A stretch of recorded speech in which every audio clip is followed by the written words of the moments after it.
And please allow me to remind you, what was the original position of President Erdogan? He wanted Turkey to become a member of the European Union.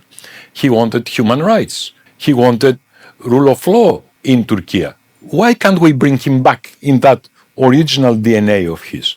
I mean, of course, it's a rhetorical question. Who am I to dictate to President Trump and who am I to dictate to President Erdogan? If Turkey accepts the International Convention on the Law of the Sea and subscribes to the International Convention of the Law of the Sea, then we cooperate all together. Why not? But if not, if Turkey has this strange idea that islands are not entitled to continental shelf, are not entitled to territorial waters more than 6 miles, are not entitled to exclusive economic zones, regardless of the size. For example, Crete.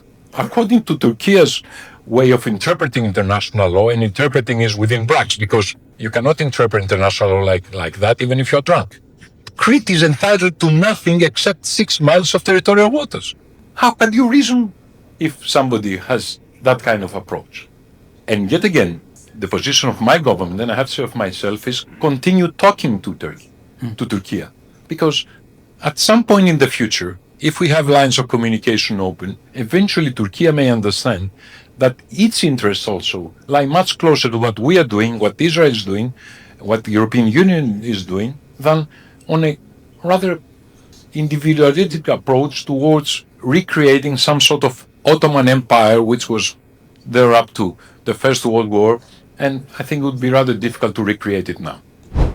So let's ask the Americans to produce a photo of the future in 10 days, in 10 years' time, or in 20 years' time. How they wish, according to their interests, Eastern Mediterranean to be, and the Middle East.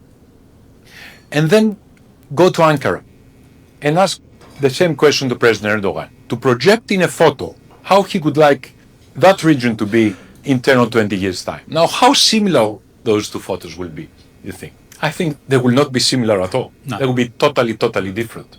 So that's my answer to the United States. What do you want? What serves your interest? The Israeli, let's say, point of view or the Turkish point of view? And act according to your interests.